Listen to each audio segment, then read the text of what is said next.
The ship's light was cold and clinical, casting pale blue shadows on the metallic walls. The old man blinked, eyes adjusting slowly as consciousness returned. He felt no pain, just a numb stiffness across his limbs and spine. His name was Elias. Cade, 76 years old, retired ranger from the Colorado Highlands, and no stranger to the wilderness. But this was far from anything Earth had to offer. He sat up slowly on the floating slab they called a bed. The beings that had taken him weren't cruel, just curious. Large, insectoid eyes studied him from behind translucent masks. Their bodies were wrapped in thin, iridescent carapaces, moving with unnerving precision. They hadn't spoken until now. A voice, not heard but pressed into his mind like thought itself, echoed. Human designation, Elias Cade. Is this correct? Elias rubbed his beard. I've been called worse. There was a pause. Then the beings parted, revealing a holographic display grainy, as if filtered through a dozen layers of atmosphere. It showed Earth, its forests and mountains, then zoomed into a blurry video feed. Elias, younger, dragging the carcass of a mutated grizzly through snow. Another clip him facing down a gang of poachers with nothing but a lever-action rifle, and a glare that could sour milk out. Then came the question. Hunters?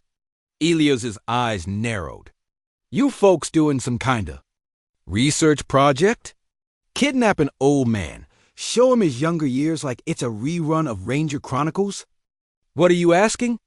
The voice repeated, but this time the hologram changed. No longer Earth, this was another world. Dense jungles, alien beasts, armored bipeds, stalking prey. But it wasn't a documentary. It was a warning. They call themselves hunters. They call intelligent life. The alien stepped aside, revealing a massive scarred being in hologram humanoid, with glowing orange eyes and weapons fused in the bone and armor. The hunters, they weren't animals. They were sport killers. They didn't just conquer, they exterminated for challenge. They are near your planet. Elias's jaw tightened. So, you grabbed me. Not a soldier, not a scientist. A damn forest. Ranger, you are a human who understands the hunt. He laughed. I understand something, all right. I understand you don't fight apex predators by just knowing their tracks. The voice was quiet for a moment. You misunderstand. We do not wish for you to fight them. We wish for you to teach us how you survived against worse odds. Elias paused, remembering that night in Yellowstone when the hybrid wolves had breached the ranger station. No backup. Just a fire axe and instincts honed over decades. He remembered holding the line until rescue came, then realizing rescue came because he called it in, and no one else had survived. He stood slowly. So let me get this straight. Y'all are scared of these bastards. And you think some old man with arthritis and a shotgun is going to save your shiny asses. You are not a soldier. You are a survivor. A tracker. You think like prey, but move like predator. We need that. Elias paced. All right, say I agree. What's in it for Earth? A brief silence. Then the ship's walls shifted, revealing schematics, energy tech, planetary shields, genetic medicine. That could cure every Earth-born disease. Alliance, exchange. Protection.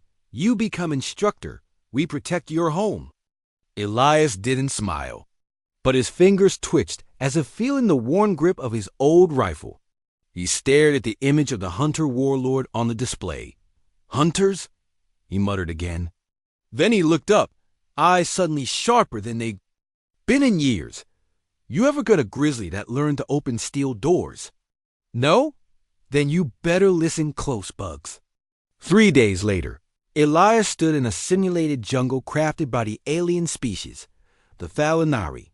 The training ground was populated with engineered creatures, meant to mimic Earth's most dangerous fauna.